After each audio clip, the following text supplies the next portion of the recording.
Vanessa needs a studio for her brand, not a roommate. My father didn't even stand up to say it. He just sat there, swirling his expensive wine, while I stood in the doorway holding 2 luxury cruise tickets I had bought for them.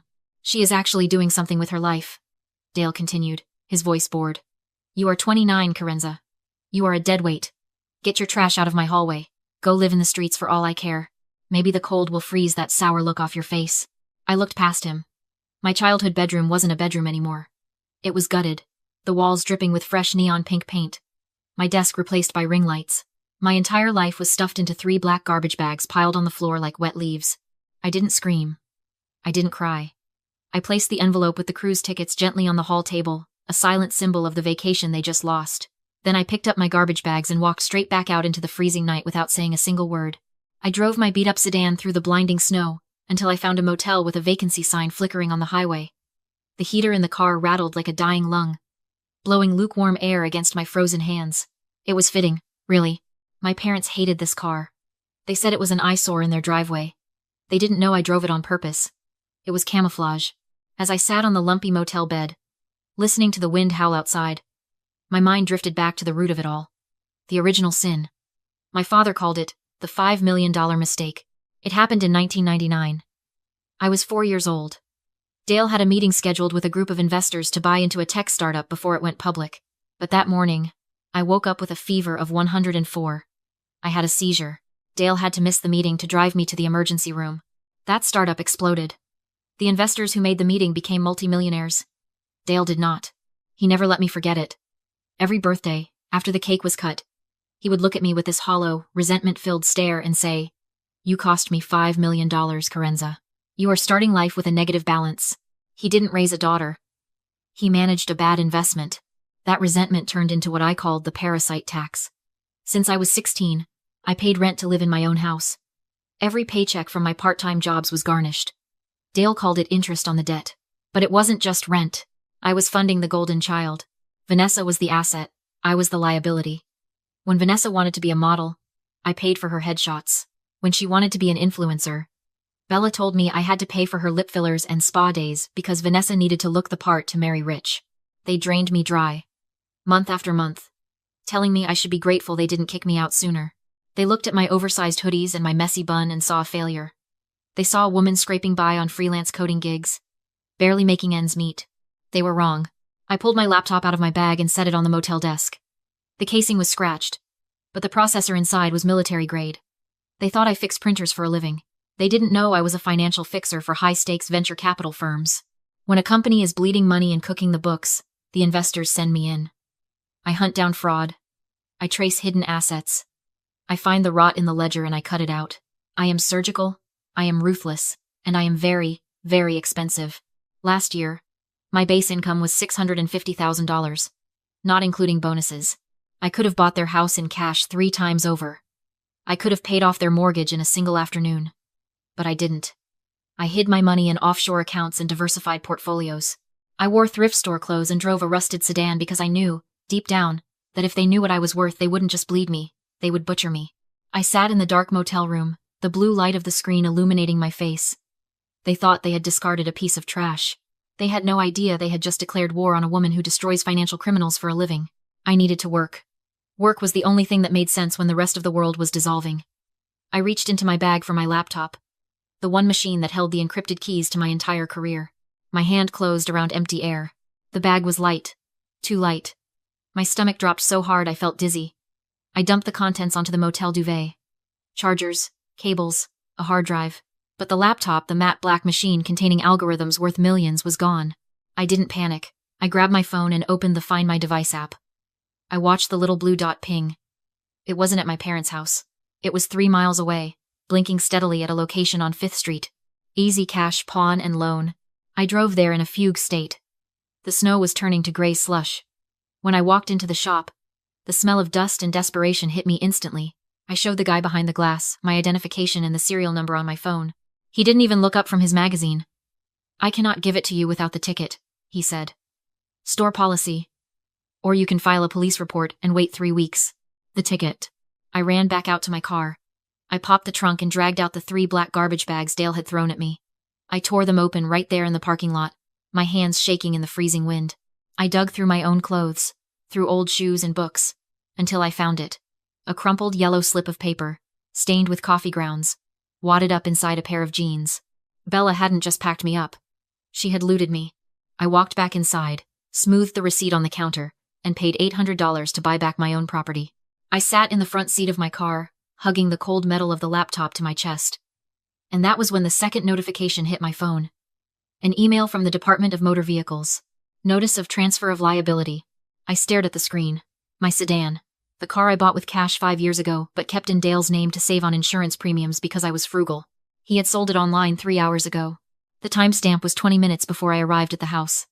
He had sold my car while I was driving it to them. He probably used the spare key to hand it off to the buyer while I was inside being evicted. $38,000 in assets. Gone in a single night. I called Bella. She answered on the second ring, sounding annoyed, as if I were a telemarketer interrupting her evening. You stole my laptop, I said. And you sold my car. I didn't steal anything, Bella snapped. We raised you, Carenza. We put a roof over your head for 18 years. Consider that laptop a small repayment on the debt you owe us. Besides, Vanessa's party planner needed a deposit. You can always buy another computer. You are single. You have fewer expenses. She hung up. I sat there in the silence of the parking lot. The heater wheezed. The snow fell. And something inside me finally snapped shut. It wasn't a brake. It was a locking mechanism. I wiped the last tear I would ever shed for them off my cheek. I opened my laptop. The screen glowed to life, asking for a password.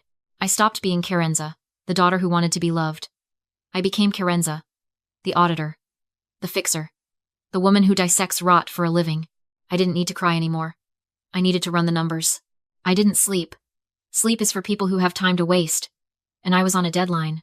The motel room was freezing, the heater having given up hours ago. But the cold kept me sharp.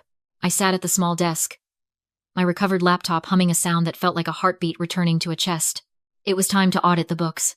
I logged into my professional suite. These weren't tools available to the public. These were proprietary databases used to track distressed assets and high-risk liabilities. I started with the easy part, the money from my car. I traced the sale. Dale had listed the sedan on a quick sale auction site. The transaction was finalized at 4:15 in the afternoon for $8,000. A steal for the buyer, a felony for him. I followed the money trail. It didn't go to the mortgage. It didn't go to utilities. It went to Gilded Events, a high-end party planning service. $8,000. He sold my car to pay for a chocolate fountain and an ice sculpture for Vanessa's launch party. I felt a cold, metallic taste in my mouth. They weren't just stealing from me. They were cannibalizing me to feed Vanessa's ego. I dug deeper. I ran a comprehensive asset search on Dale and Bella. I expected to find them struggling. They had been complaining about money for years, but I didn't expect to find a corpse. Their finances were dead on arrival. They had refinanced the house 3 times in 5 years. They had maxed out 4 credit cards. And the biggest red flag of all, a notice of default filed 30 days ago. They weren't just broke. They were 30 days away from foreclosure. The house, the one they kicked me out of to make room for Vanessa, wasn't even theirs anymore. It belonged to the bank, and the bank was coming to collect. But I needed a weapon. A foreclosure is sad. It's not leverage. I needed a crime. I looked at their most recent refinancing application, the one pending approval to save them from the foreclosure. I couldn't hack the bank to see it, that's movie logic. But I knew Dale. I knew his greed. I picked up my phone and called Mr. Stone, a corporate attorney who owed me a favor for saving his firm from a messy audit last year. I need a shell company, I said. Name it Vantage Holdings. Make it look like a boutique investment firm specializing in high-risk assets. And then, I need you to call Dale. This was the honeypot strategy. In my line of work, we call it feeding the hope. You don't attack a desperate animal, it bites. You offer it food, you let it get comfortable. You let it think it's safe. Mr. Stone made the call an hour later. He played the part perfectly. He told Dale that Vantage Holdings represented a private investor looking for unconventional portfolios, and that they were interested in consolidating Dale's debt to help support Vanessa's promising career. I monitored Dale's email through a shared family server he had never bothered to remove me from. I watched the bait land. Dale didn't just bite. He swallowed the hook whole. He replied within 4 minutes, gushing about his business acumen, and how Vanessa was on the brink of global stardom. Mr. Stone sent the follow-up. To expedite the valuation, please forward your most recent loan application submitted to your current lender. We need to match their asset assessment. It was a standard request. If Dale had been honest, he would have hesitated. But Dale wasn't honest. He was arrogant. He believed his own lies. The email pinged in my inbox. I opened it. I scrolled past the inflated value of the house, past the understated debts. I stopped at the income section. Applicant, Dale Miller. Annual income, $85,000. Co-applicant, Vanessa Miller. Annual income, $200,000. Source, social media brand partnerships. I stared at the number. $200,000. Vanessa didn't make $200,000. Vanessa didn't make $200. Her brand was a bot-inflated Instagram account and a box of unsold t-shirts in the garage. Dale had lied to a federally insured bank to secure a loan. He had fabricated income to qualify. That is federal bank fraud. Title 18. United States Code. Section 1344. Penalty. Up to 30 years in federal prison and a $1 million fine. I saved the document. I backed it up to 3 secure servers. Dale thought he had just sent a PDF to a savior. He didn't know he had just handed the executioner his neck. I closed the laptop. The sun was coming up over the dirty snow in the motel parking lot. I wasn't just the daughter they kicked out anymore. I was the whistleblower. And I was the bank. The trap was set. Now I just had to wait for them to walk into it. Mr. Stone called Dale the next morning to confirm the meeting. He told them the silent partner, an eccentric Silicon Valley investor named Mr. V, was in town for 1 day only, and wanted to sign the papers in person. He specifically requested Vanessa be there, hinting that he was a fan of her digital aesthetic. They swallowed it. Of course they did. Their vanity was their biggest blind spot. I arrived at the law firm an hour early. I bypassed the main lobby and took the private elevator to the executive floor. Mr. Stone met me in the hallway. He didn't ask why I was doing this. He knew what fraud looked like. And he knew my reputation. He just handed me a keycard to the conference room observation deck. I sat in the dark, watching the security feed on a monitor. Dale and Bella walked in first. They were dressed in their Sunday best. Dale in a suit that was too tight around the shoulders, Bella in a dress she probably bought with the money from my car. Vanessa trailed behind them, wearing oversized sunglasses and looking bored, tapping away on her phone. They sat at the long mahogany table. Mr. Stone offered them champagne. It was complimentary, but Dale acted like he was paying for it. "This is top shelf," Dale said, leaning back in the leather chair. "Only the best for the Miller Empire." I watched him swirl his glass, same Christmas Eve posture. Arrogant. Untouchable. "So," Bella said, trying to sound casual, "when does the wire transfer hit?" "As soon as the ink is dry," Mr. Stone replied, polished as ever. "The silent partner is eager to back visionaries like you. He believes Vanessa has untapped potential." Vanessa brightened. "Did he see my latest reel? It hit 4,000 views. He saw everything," Mr. Stone said. "Which is precisely why he required the personal guarantee. He wants you fully invested in your own success." Dale chuckled, already drunk on validation. "Invested? I've put everything into this family. We're solid. This house, this brand." He spread his hands like a prophet. "It's going to the moon." He didn't read the contract. Didn't skim it. He just saw the money and the applause. He signed. Bella signed. Vanessa signed as witness. They thought they signed a loan. What they actually signed was a trap. Buried deep in the paperwork was a cross-default provision, page 42. Clause C7, stating that if any information in the application proved false, the loan would instantly default. And on page 51 sat the real kill switch. A deed in lieu of foreclosure. Signed in advance and held in escrow. If default triggered, the house title would transfer automatically to the lender, Vantage Holdings. No court battle required. A legal bear trap. Snapped shut with a pen. They signed my house over to me while drinking my champagne. In the dark observation room, I stood up and adjusted my blazer, watching my reflection in the monitor. I didn't see the girl who cried in the snow. I saw the owner. I walked down the hall toward the conference room. It was time to close. Mr. Stone gathered the documents with the efficiency of a mortician, tapping the stack into perfect alignment, sharp final sounds in a quiet room. "Excellent," he said. "Funds will be released shortly. But first, the silent partner would like to say a few words." Dale leaned back, smug. "Send him in. I'd love to shake the hand of a man who recognizes a good investment." Mr. Stone nodded toward the double mahogany doors, but didn't open them. He simply stepped aside. I pushed them open. No oversized hoodie. No thrift store jeans. I walked in wearing a charcoal suit cut like a weapon, tailored within an inch of its life. Hair pulled back. Face clean. Presence loud. Dale's smile froze mid-performance. Bella squinted like she was trying to force reality into focus. Vanessa didn't look up from her phone until the silence got too heavy to ignore. "Carenza?" Dale finally choked out. How did you get past security? He snapped at Mr. Stone. This is my daughter. She's struggling. She tracked us down for money.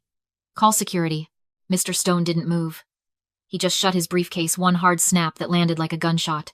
I don't think that'll be necessary, I said. Calm. Boardroom calm. The voice you use when someone's hiding assets in the Cayman Islands and pretending they're untouchable. I walked to the head of the table. Dale stayed seated, but I stood over him. Then I pulled a small, crumpled yellow slip from my pocket and smoothed it on the polished wood. Bella's voice trembled. What is that? My pawn ticket, I said. For my laptop. You sold it for $800, Bella. I bought it back this morning. I paused. And then I bought something else. Dale lurched up, face flushing. Enough. You're embarrassing yourself. Get out before I... Sit down. I didn't raise my voice. I didn't need to. The command carried the weight of someone who signs paychecks. Dale blinked, stunned, and slowly sank back into his chair. Mr. Stone, I said without looking away from my father. Show them the acquisition. The lights dimmed. A projector hummed to life. White light cut across the wall. A property deed. Property address. 1402 Oakwood Drive. Previous owner. Dale and Bella Miller. Current owner. Vantage Holdings LLC. Dale stared, squinting as if the letters might rearrange themselves into something safer. I don't understand, he stammered. That's just collateral paperwork. Correction, I said. It's a transfer of title. Dale whipped toward Mr. Stone.